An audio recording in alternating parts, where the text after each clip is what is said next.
Ternyata apa yang saya tulis semuanya, satu persatu semuanya menjadi kenyataan. Terus saya ngomong sama istri saya itu adalah stafnya di kantor saya. Jadi ternyata bapak kakek ya? Kakek buyut. Kakekmu itulah yang menyebarkan kabur aja dulu itu ya? Iya.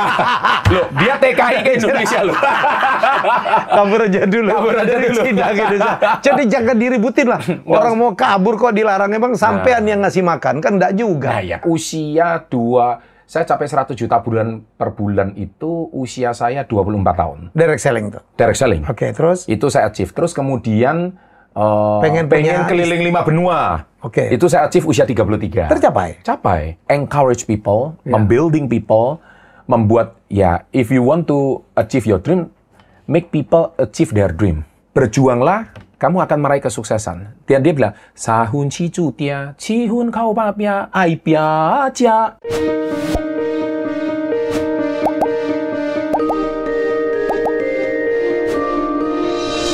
Untuk kedua kalinya, ya junior saya tapi lebih sugih. Amin. Oke, langsung fresh from the oven from Surabaya. Chandra Putra Negara. Makasih Pak Helmi. Udah kali kedua ini. Udah kedua. Yang pertama 5 tahun lalu. 5 tahun lalu. 2020 ya. Pria pujaan wanita. Waduh. Ya. Apa kabar Mas? Baik sekali. Tadi pagi kan Pak Helmi baru mampir di Level Up Podcast. Iya, ini barter ini. Jadi nonton juga acara dia. Apa acaramu namanya? Tadi Success Before 30. Nama podcastnya Level Up. Level Up. Oh, Level Up.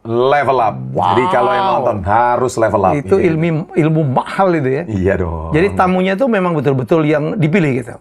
Jadi kalau koran itu kan ada redaksi ya. Oke. Redaksinya di saya. Oh, oke. Nggak mesti dia populer bisa masuk, nggak mesti. Nggak mesti. Tapi harus benang merahnya kayak aku. Aku tidak akan pernah ngundang orang yang tidak ada value-nya. Nah, itu dia. Yang unfaedah gitu, nggak ada di sini. Nah, itu dia. Nggak yang mau masuk banyak. Ya, saya harus aku udah nggak peduli yang nonton banyak apa nggak ada peduli. Iya, itu dia. Yang penting konten saya memberikan value untuk orang. Siap.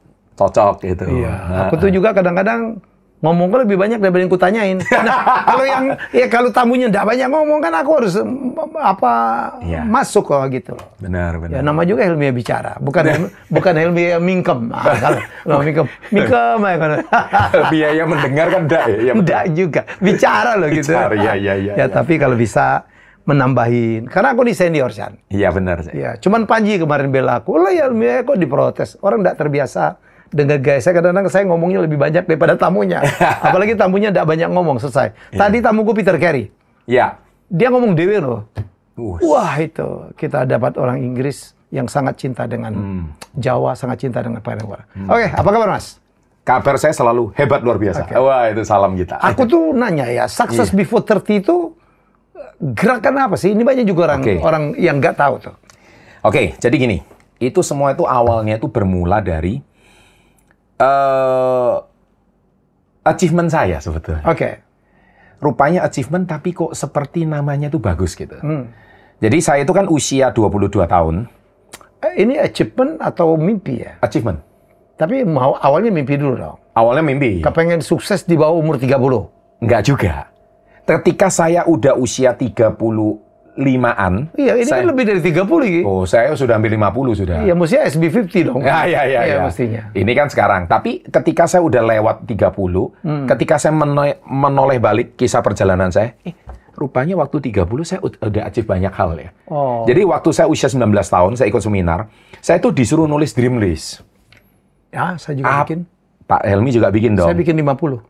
50. Bucket list, ya. Saya tuh bikin 26, usia 19. Semuanya saya capai dalam waktu 10 tahun. Oke. Kaget saya. Ketika saya nengok balik, loh, bucket listnya coret.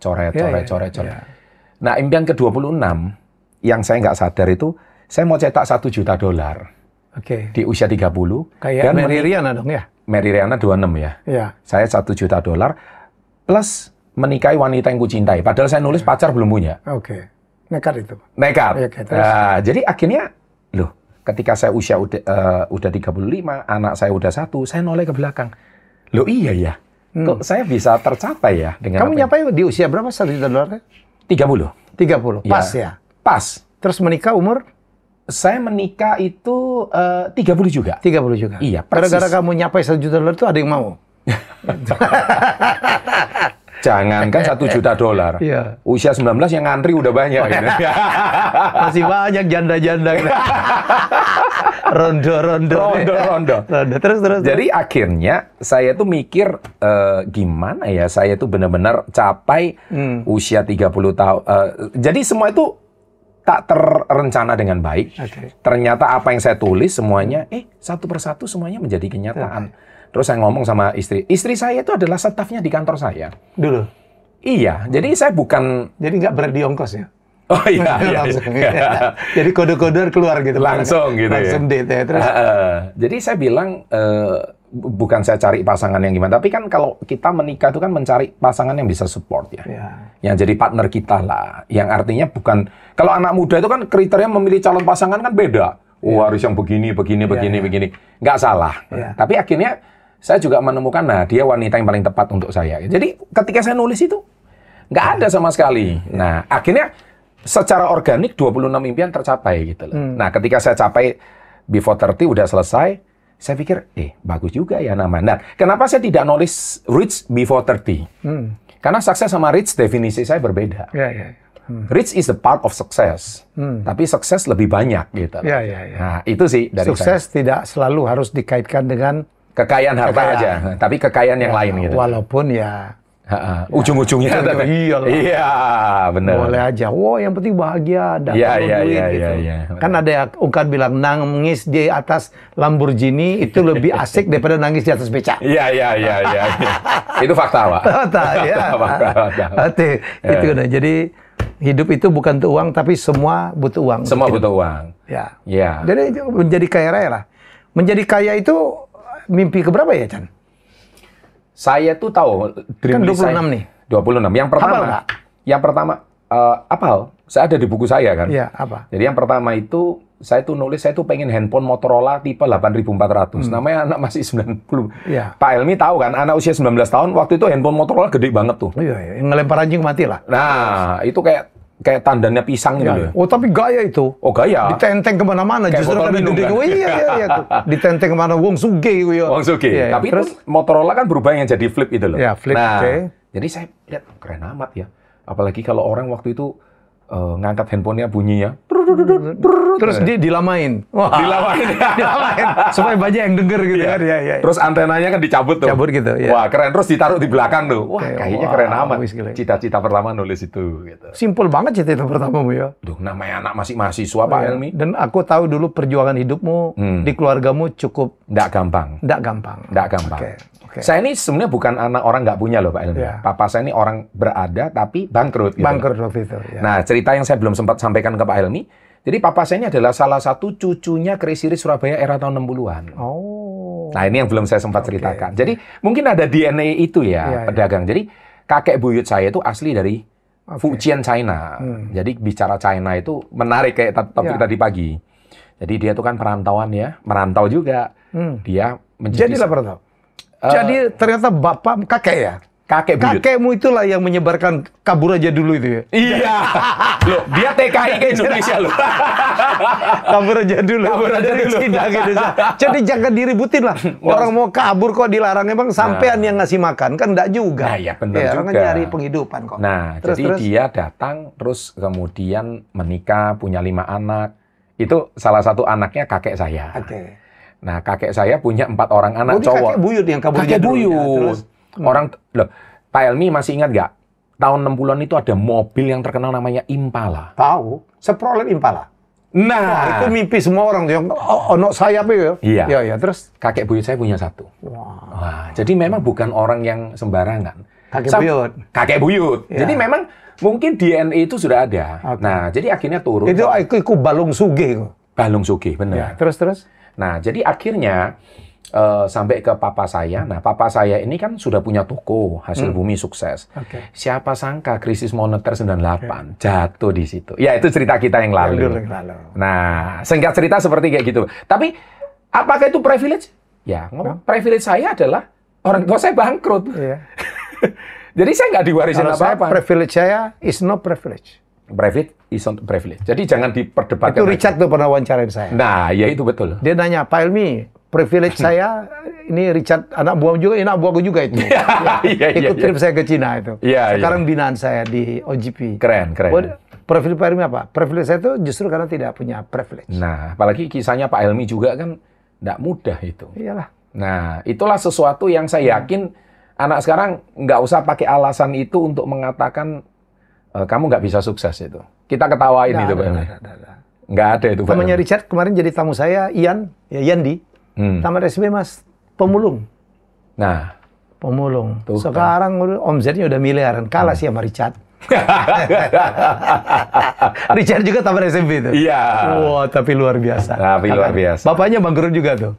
Iya. Iya. Jadi benar tuh kali apa Chan yang katanya masa susah melahirkan great man. Betul. Terus great man menghasilkan kemewahan. Kemewahan menghasilkan weak man. Weak, generasi lemah. Generasi lemah. Iya. Weak man menyebabkan kesusahan. Begitu susah muncul lagi great man. Oh iya itu. Siklusnya gitu Siklus terus. Gitu tuh. Iya. Jadi kamu di mananya tuh? Saya itu di weak-weaknya. Dari weak kamu jadi great dong. Papa saya kecil dibesarkan dengan lumayan kemewahan. Lah iya itu. Membuat dia mungkin, sorry ya. Iya. Di samping Krismon, aku hidupku menjadi rezeki apa banyak pada saat Krismon. Nah. Aku pada saat Krismon itu, semua orang susah, rezekiku naik. Nah. Aku megang Joshua. Joshua bikin Triwarsana. Nah. Jadi acara TV yang mesen banyak. Karena banyak orang stres. Iya orang stres ini perlu dihibur. Joshua Surabaya ya? Oh, iya. Yang di Obo-Obo itu? Yang di Obo-Obo itu. Okay. Aku kan manajer artis pertama, Mas. Profesional. Jadi seluruh perusahaanku berkembang itu setelah krisis. Termasuk aku bangkit lagi, dipecat TVRI, muncul COVID, take off. Gitu. Jadi kalau ada nggak ada matinya lah. Kalau ada krisis itu justru di balik krisis itu bisa menciptakan krisis itu kan mematikan saingan, Chan. Oh iya. Lah iya, ya toh. Iya. Saingan yang tidak bisa untuk survive gitu. Jadi itu ngurangin saingan tuh. Kayaknya kamu begitu tuh. Okay. Sepertinya ya. Jadi akhirnya tahun 97 ketika papa saya jatuh. Loh, tapi saya waktu kecil, saya 6 bersaudara ya. Papa saya ini termasuk orang yang berada loh. Saya kecil punya supir loh, Pak Helmi. Oh, gaya kan. Serius, pembantu ada 3 loh di rumah. Oke, terus? Jadi saya dengan bangga mengatakan papa saya ini orang berada. Oh iyalah. Iya. Cuma jatuh di 97. Jadi saya bilang, tidak mudah ketika seseorang di level itu jatuh. Nah, sekarang yang diuji ketahanan mentalmu ini. Bisa nggak kamu survive? Survival. Iya. Surveillance. Ya. Kamu kalau bapakmu nggak jatuh, belum tentu kamu begini. Belum tentu. Saya berani yakin. 100%. Ini kita ngeritik Gen Z itu. Mereka begitu karena kita yang membuat mereka lembek. Lembek ya. Benar. Iya toh. Benar. Jangan sampai pendidikan kita itu secara nggak sadar melembekkan mereka ya. Iya, hati-hati loh. Kalau aku udah selesai, anakku tinggal 1. 3 udah, alhamdulillah, udah bisa mandiri. Terakhir yang di ITB aja. Itu aja. Betul. Saya ngeri banget. Ya, untuk membuat mereka lembek tuh. Ya, jadi saya jangan spoil lah. Orang tua itu sering ngomong gini. Cukup aku aja yang susah. Itu secara nggak langsung. Mindset parenting yang paling salah. Paling salah itu ya. Cukup aku aja yang susah. Betul. Iya, jadi kita ada saya, ada kamu, ada Richard sama suara. Bener itu Pak Oh Helmi. iya. Makanya saya juga sadar anak saya dari kecil ini saya tidak besarkan dengan kemudahan. Oke. Sekarang anak saya tanyalah di sekolah mau yang cowok, kan anak saya 2 nih cowok cewek. Mumpung ini di Helmi Yahya bicara. Mungkin di rumah nggak berani kali ya. Oh berani. Cuman artinya gini loh. Saya ini sangat terkenal di kalangan temennya anak-anak saya. Semua follow IG saya. Oke. Waduh namanya kan Nixon. Idolanya Richard Nixon mungkin ya. Cowok ya. Cowok. Tapi dia taekwondo dan 3 loh sekarang. Kamu udah taekwondo juga. Saya dan 3 juga. Dia sudah sama dengan saya. Jadi artinya secara taekwondo, secara mindset dia udah kebentuk. Bela diri, disiplinnya. Lebih cepat dari kamu ya, pencapaiannya. Jauh. Terus yang kedua, dia juga capai itu tidak mudah karena itu harus achievement. Itu kan nggak bisa nyogok ya. Nggak bisa kayak tituler itu loh, langsung coba. Kamu nyindir siapa sih? Nggak nyindir siapa. Tituler dari dulu banyak kok. Saya kan nggak nyebut nama gitu ya. Jadi nggak ada achievement yang langsung dikasih gitu. Nggak. Dia harus achieve itu. Nah, mindset itu udah saya tanamkan. 1.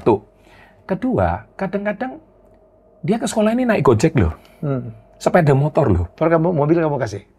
Enggak juga. Sudah saya leskan naik mobil, tapi belum saya kasih. Artinya umur dia sekarang udah 16. Iya, janganlah. Belum. Gila. Tapi artinya kamu harus lewat certain level, baru saya akan berikan itu.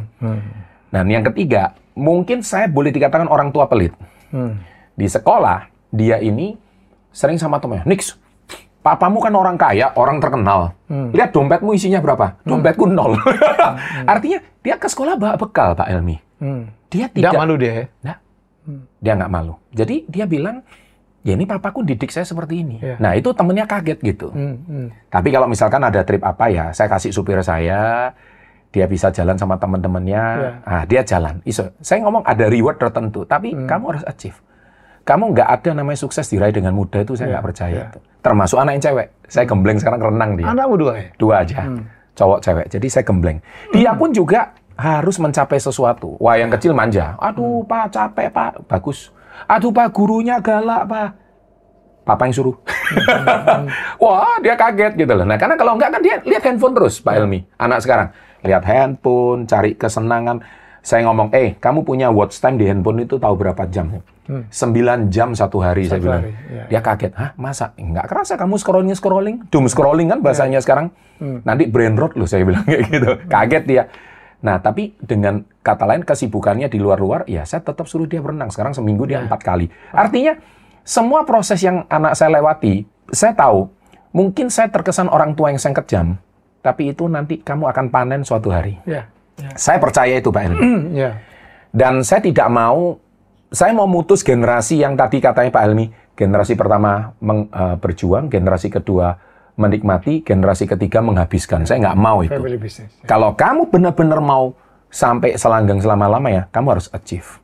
Ini prestasi papa. Nah, bagaimana dengan prestasi kamu? Kamu harus menciptakan prestasimu sendiri. Ya, kurang lebih seperti itulah, Pak Helmy. Good. Jadi sekarang SB30 ini menjadi sebuah gerakan? Secara nggak langsung ya. Jadi banyak anak-anak muda yang terinspirasi. I want to be success before 30. Either dia capai dengan cara yang benar atau enggak ya. Kalau cara yang nggak benar ya kita tahu sendiri lah sosmed sekarang. Seringkali banyak orang capek maunya jalan ninja menuju sukses. Jalan ninja itu ya. Jalan ninja. Tapi kalau jalan ninja asal tidak merugikan orang. Persoalan kadang-kadang merugikan orang. Makanya saya ajak Chandra untuk menjadi anggota pengurus dari asosiasi konten kreator kantor seluruh Indonesia. Aksi. Miris, Chan. Apa pendapatmu tentang orang yang menggunakan medsosnya yang follower banyak untuk memeras? Jadi gini, Pak Helmy, kita kan sama-sama konten creator ya. Saya tuh juga sedih melihat betapa konten creator ini kan beda sama zamannya Pak Helmy dulu kan di televisi ya. Kalau televisi itu kan konten itu kan harus lewat redaksi sebelum tayang ya. Artinya filternya ketat gitu. Ketat. Nah sekarang ini anak nggak jelas dari mana kemarin sore mandi-mandi pakai ini kontennya puluhan juta orang yang nonton. Dan itu dianggap kebenaran. Dan itu dianggap cara cepat pansos dan menjadi terkenal dan menghasilkan uang. Nah inilah yang hadirlah asosiasi di sini. Supaya jangan sampai itu yang dikonsumsi oleh anak-anak kita. Apalagi orang-orang di pinggiran. Orang-orang di pedalaman. Yang memang mereka pertama kali lihat handphone. Saya itu kan pernah ya pergi ke Samarinda ya. Di Samarinda itu seberang itu kan ada satu pulau itu kecil. Saya lihat di atas itu ada menara Telkomsel. Saya bilang, wah ini sekolah aja kalau zaman dulu Pak Helmy harus jalan 30 kilo ya Pak Helmy. Nah ini kan berarti hampir sama kayak mereka. Tapi orang-orang yang susah kayak gini Pak Helmy, begitu melihat ini, apa ini nggak terjadi kecemburuan sosial nih? Dan mereka yang begitu polos dan lugunya, sampai di desa bisa ngomongnya, what the heck gitu. Itu kan nggak mungkin terjadi di eranya. What the heck itu apa? What the F? What the Wah, gila loh. Nah, ini yang bahaya. Nah, saya rasa asosiasi harus hadir di sini lah. Jadi ini tanggung jawab moral kita lah ya. Tanggung jawab moral. Untuk bangsa kita ini kan sepakat kita sedang tidak baik-baik saja. Ya, jangan ruang publik kita dipenuhi oleh ujaran kebencian, fitnah, contoh-contoh tidak baik, berita yang tidak begal, perselingkuhan, korupsi, prank, flexing. Ini mualaf masal ini. Ini lagi macam-macam ya sekarang ini. Banyak. Jadi Gita Wirjawan mengatakan dunia medsos itu rusak. Setelah muncul tombol like, comment, and share. Jadi seolah-olah kebenaran itu, algoritmanya di situ. Ya, kebenaran itu, kehebatan orang dinilai oleh apakah dia banyak ditonton atau tidak. Nah, itu dia. Padahal belum tentu. Belum tentu. Kadang-kadang sebuah kebenaran itu tidak menarik. No news is good news ya. Ya nonton dikit. Bad news aku sekarang nggak peduli, Chan. Mau yang nonton banyak, nonton dikit, pokoknya saya punya orang AdSense-nya kecil juga loh, ngapain juga ya kan? Iyalah. AdSense-nya kecil juga. Benar. Ya udah, aku udah nggak peduli gitu. Iya. Tapi alhamdulillah orang kan tahu yang nonton saya itu sangat segmented gitu. Jelas. Blockingan saya masih banyak lah. Antri nih, Chan. Jadi menurut saya udahlah. Kita itu di asosiasi itu nanti kita ada edukasi. Ya kepada anggota ya. Kemudian ada kode etik. Kode etik. Itu yang paling penting ya. Ada yang penting. Ya nomor 3 kita akan melindungi IP. Ya. Intellectual property. Ya, jadi video kita dicomot-comot, diinterpretasi yang kadang bertentangan gitu. Kayak saya kemarin korban. Betul. Ya, jadi menurut saya harus dewasa lah. Ya. Ya, jadi oke, terima kasih banget gitu. Chan, balik ke bisnis. Bisnismu apa sekarang yang jalan? Masih jualan, masih kulaan, masih. Jadi baru aja kemarin Pak, perusahaan kita yang pertama KK Indonesia. Saya sebagai co-foundernya resmi mempunyai partner baru dari Swiss. Wah, ini resmi. Itu bidang direct selling itu? Direct selling, dan kita punya suplemen yang semua buatan Swiss. Dan ini perusahaan sudah billionaires company. Masih jalan ya direct selling itu ya? Masih. Itu tetap banyak orang yang masih full time di sini. Jadi artinya... Masih banyak juga memberikan... memenuhi hajat hidup orang banyak. Ya. Tetap maksudnya kalau namanya suplemen kesehatan tidak ada matinya ya. Makanya kan sama Richard kan juga bisnisnya salah satunya peninggi badan tuh. Jalan juga. Dia aja nggak tinggi. Nggak tinggi. Ini orangnya di balik kamera ini. Kita ngomongin terus ini ya. Elmia yang bicara loh ya. Bukan Chandra Putra Negara yang bicara. Intinya menurut saya company ini udah 26 tahun, kita menatap Golden Vision. Jadi kita mau merayakan ulang tahun ke-50. Bagus, itu yang pertama, tetap sudah... Berapa reseller? Sampai hari ini, ya seperti yang saya bilang yang lalu, Pak Helmi kan 1 juta. Cuman kan nggak semuanya aktif. Yang aktif sama kayak AV. Aktifnya sekitar 20%-an. Lumayan dong. Ya, zaman sekarang apa namanya affiliator ya. Tapi kami bedanya sama affiliator tuh satu, kami lebih loyal. Kalau affiliator nggak loyal. Iya kan, affiliator tuh loyalnya sama mana ada cuan. Loyalnya ke cuan ya. Nah, kalau kita loyalnya lebih ke filosofi company. Kita masih punya. Terus yang kedua sekarang, barusan kan sama Pak Helmi juga di Bosum.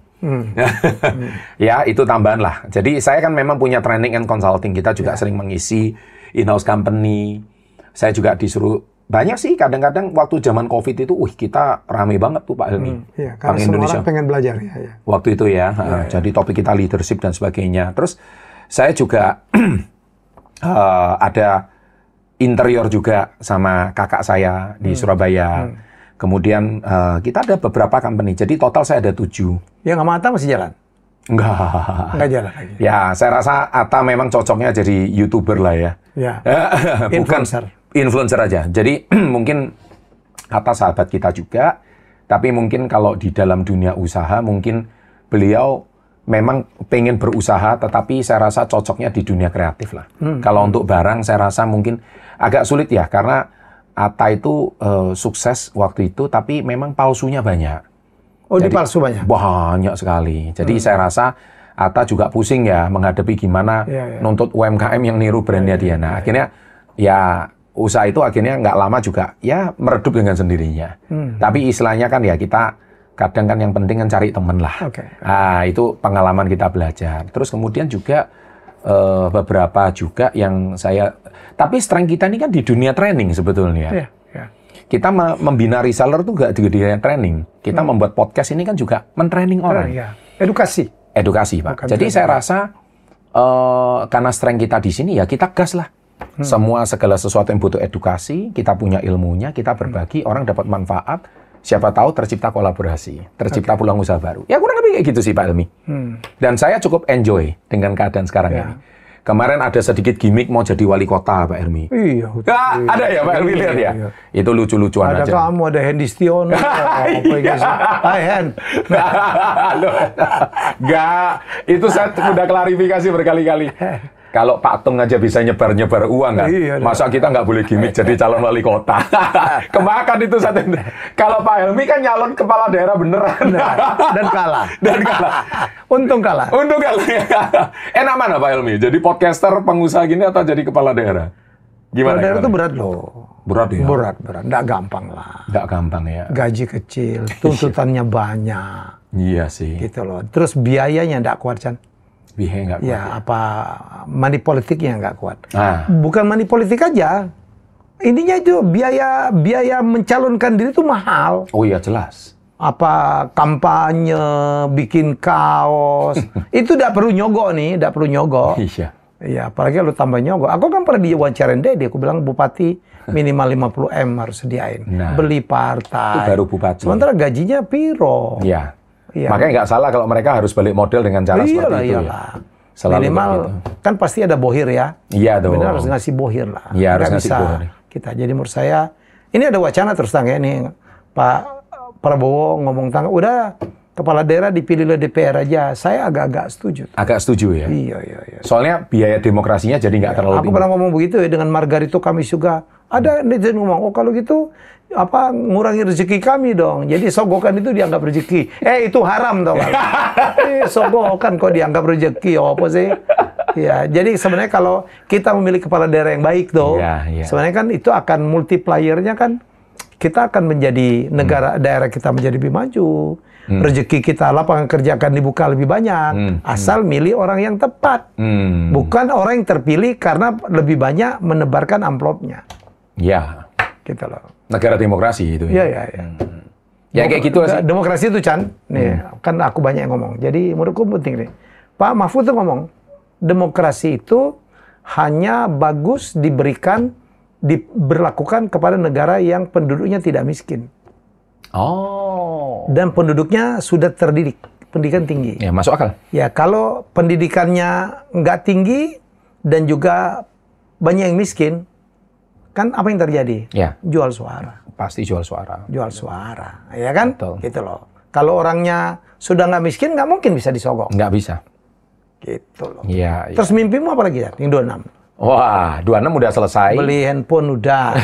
Kepengen Mau kepengen punya udah. income 100 juta per bulan pertama. Sudah tercapai. Itu tercapai. Oke. Saya saya capai 100 juta per bulan itu usia saya 24 tahun. Direct selling tuh. Direct selling. Oke, terus? Itu saya achieve. Terus kemudian Pengen punya keliling 5 benua. Oke. Itu saya achieve usia 33. Tercapai. Capai. Oh, benua itu ada 7 loh sekarang. Wah, nah 2 apa lagi ya? Oh, ada Antartika, Antartika. ada Amerika Utara. Amerika Selatan itu beda loh. Oh, itu termasuk benua ya? Oh iya, benua. Antartika itu berarti- Dulu kita 5 ya. 5. Enggak, sekarang ada 7 atau 9 ya. Oh, Lah iya, ada Arktik itu dianggap benua. Kamu Arktik udah udah. kemana aja? saya udah 40 negara sih Pak Helmy. Iya. Jadi Amerika udah ya, Barat Timur udahlah, Oke. Kanada juga sudah. Ya itu Amerika Utara tuh. Ngitung satu benua toh. Oh termasuk satu Iya, benua. iya, Oh iya. berarti 6 sudah dong. 6, iya. Australia udah. Australia, Udah. New Asia Zealand udah. udah. New Asia Zealand. nggak usah tanya lah. Iya. China udah habis semua. Itu Asia, satu. Asia. Terus kemudian Afrika saya udah. Udah. Oh. Saya udah ke Johannesburg. Saya udah ke Pretoria. Cape Udah Town. tercapai. Udah achieve. Punya istri cantik tercapai. Udah tercapai. Iya. Jadi artinya yang diidam-idamkan seorang laki itu apa sih Pak Helmy? Iya. Ya kan, punya mobil, punya rumah, Iya. punya keluarga, punya karir, Iya. keliling dunia. Semua udah achieve. Saya usia 26 tahun punya mobil Mercedes-Benz yang pertama. Wah, itu udah seneng itu. Tahun 2003 tuh saya masih ingat. Kalau Maricat ada satu lagi tuh. Apa itu? Apa yang kamu bilang itu? Keinginan lelaki. Apa itu? Punya obat perkasa pria. Suplemen. Dia bilang laku banget. Laku banget. Itu berarti untuk umum ya. Oh ya, bukan umum aja gitu ya. Aku kemarin ada Iya, iya. daftar baca apa bisnis yang paling pasti cuan. Apa Satu itu? ya men's lust. Mensless ya? Ya, yang ada hubungannya dengan gairah pria. Oke. Oh ya, nomor 2. Itu riset ya? Riset. Riset Ada 6 itu. tuh. Nomor 2, sesuatu yang ada hubungan dengan kecantikan perempuan. Nomor 3, kids. Oh, jelas. Ya, Kids. kids. Ya. Nomor 4 itu yang ada hubungan dengan orang kepengen kaya. Oke. Wah, misalnya kayak pakai judol segala macam itu ya. Makanya success before 30 lah. Iya, iya. Terus yang ada hubungannya dengan perawatan diri.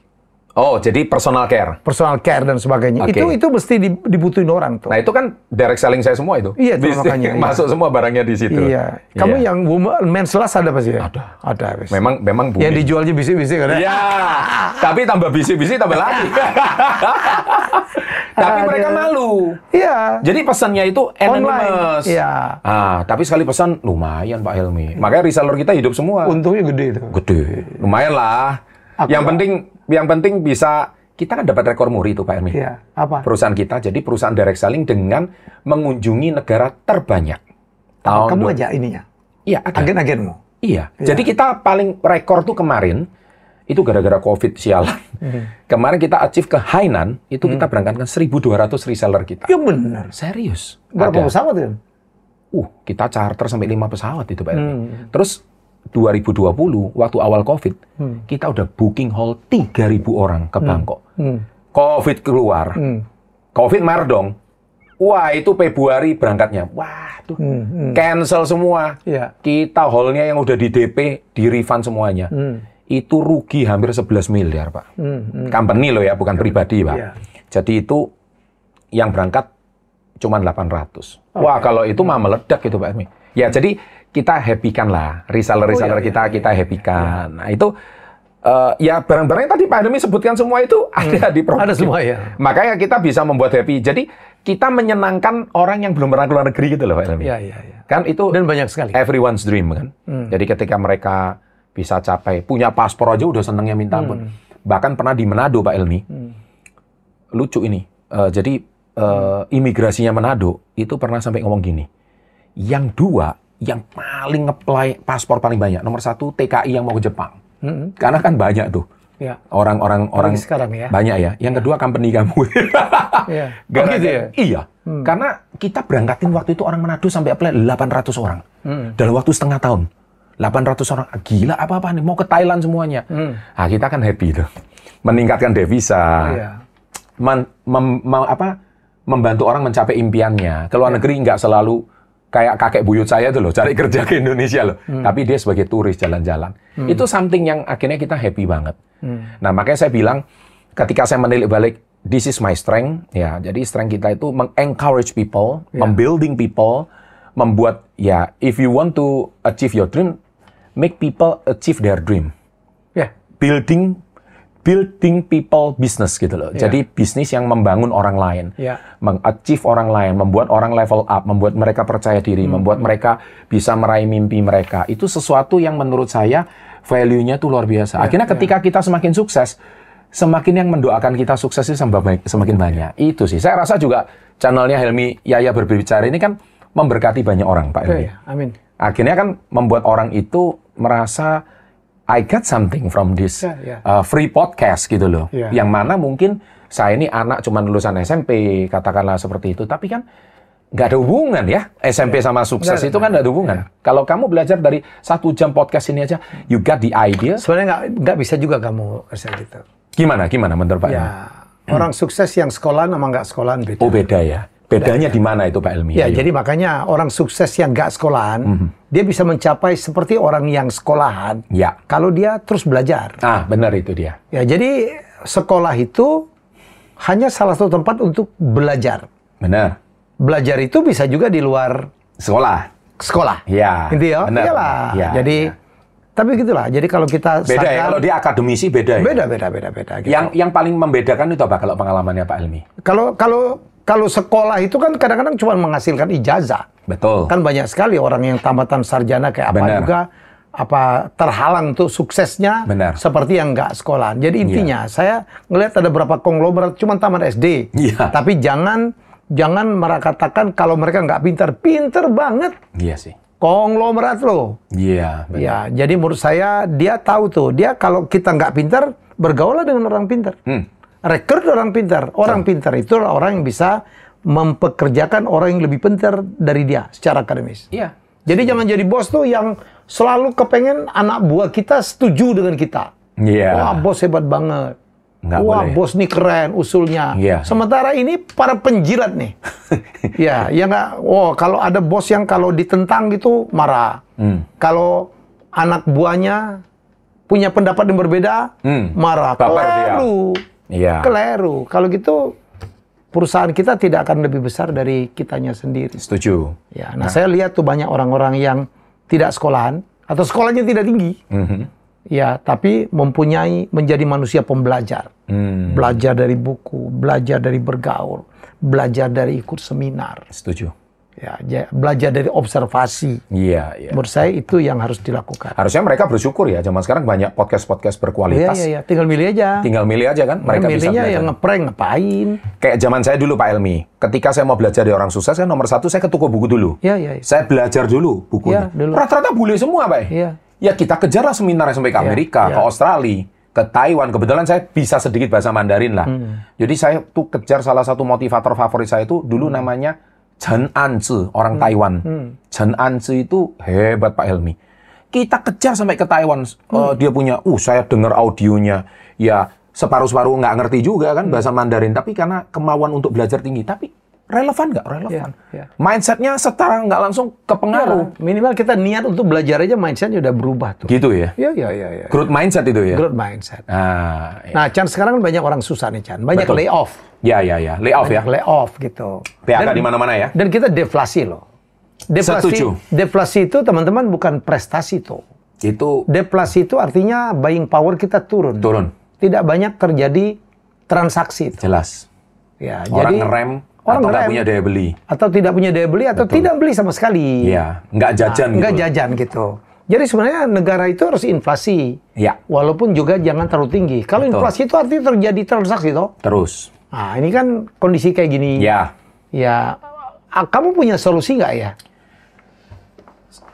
Success before 30 itu selalu punya solusi. Kenapa? Salah satunya, daripada kamu mengutuk kondisi pemerintah, kamu cuman komen-komen nggak jelas, mending cari solusi lah. Iya. Entah either kamu mau ke luar negeri kerja kayak urusan kau. Iya. Atau kalau nggak sekarang paling gampang jadi afiliator. Afiliator ya. Atau jadi reseller. Ya, tapi harus diajarin juga. Iya. Caranya menjadi afiliator. Gimana? Caranya menjadi reseller. Betul. Ya gitu toh. Iya, ini solusi kan Pak. Solusi ya. Yang penting kamu stoplah mengutuk keadaan. Karena mengutuk tidak membuat hidupmu lebih baik. Mengeluh juga. Mengeluh juga tidak membuat hidupmu lebih baik. Contoh kayak saya lahir tahun 97, kondisi jauh lebih parah dari sekarang, Mbak. US dollar waktu itu masih 1.600, Pak Elmi.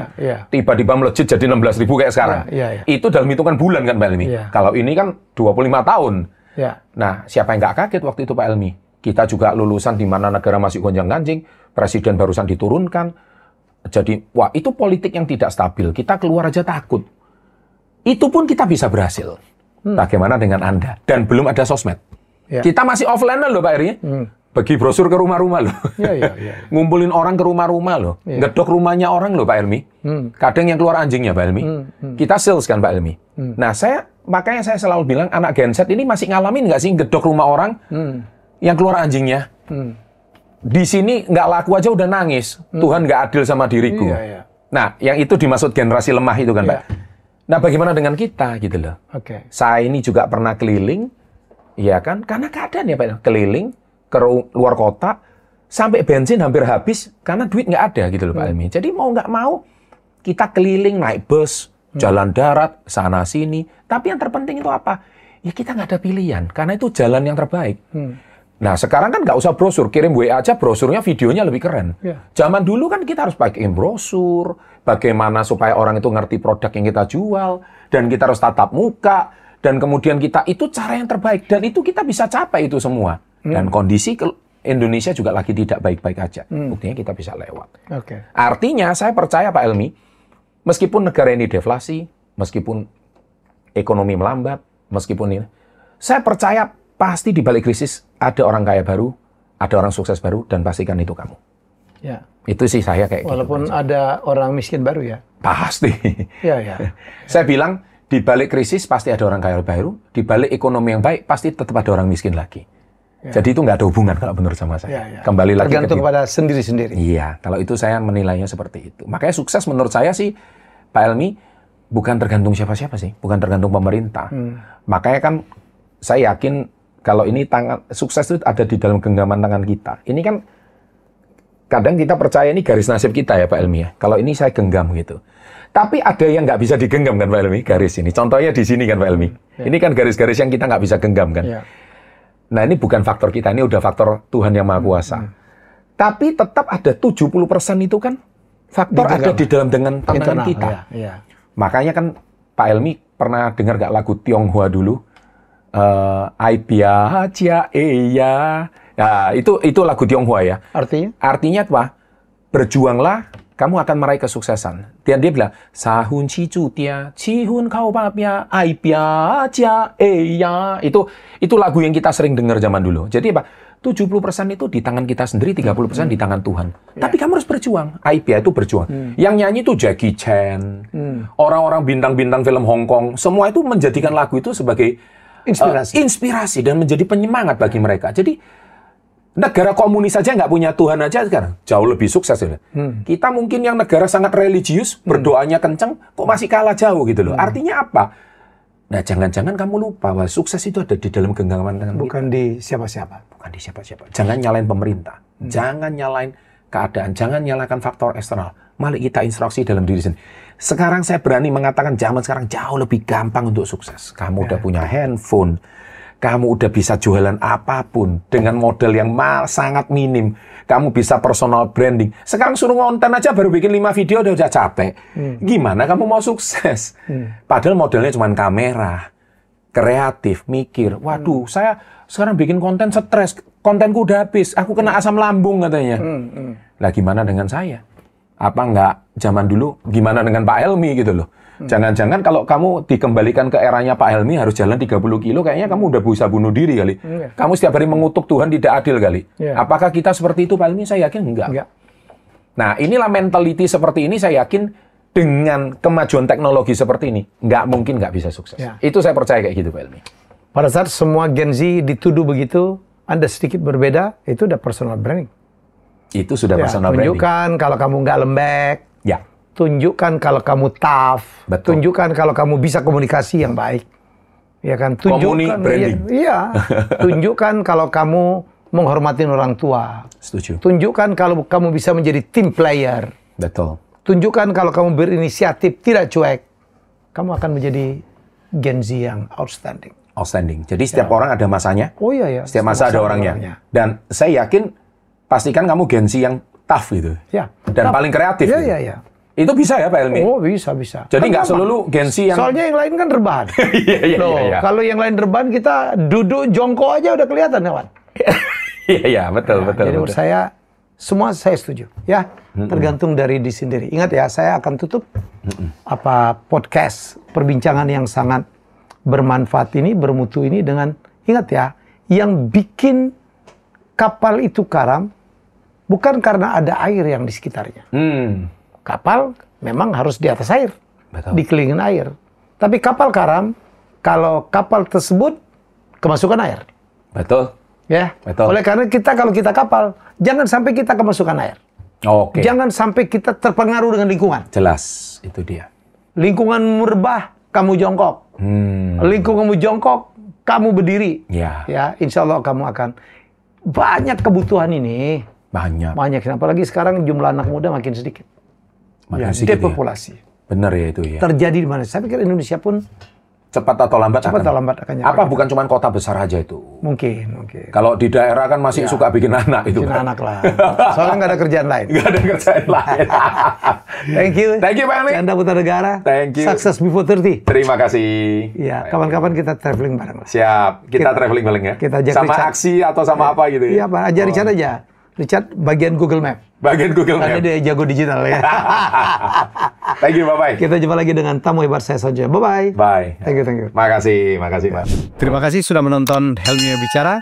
Jangan lupa untuk like, komen, share, dan subscribe.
Ternyata apa yang saya tulis semuanya, satu persatu semuanya menjadi kenyataan. Terus saya ngomong sama istri saya itu adalah stafnya di kantor saya. Jadi ternyata bapak kakek ya? Kakek buyut. Kakekmu itulah yang menyebarkan kabur aja dulu itu ya? Iya. Loh, dia TKI ke Indonesia loh. Kabur aja dulu. Kabur aja Dari dulu. Cina ke Indonesia.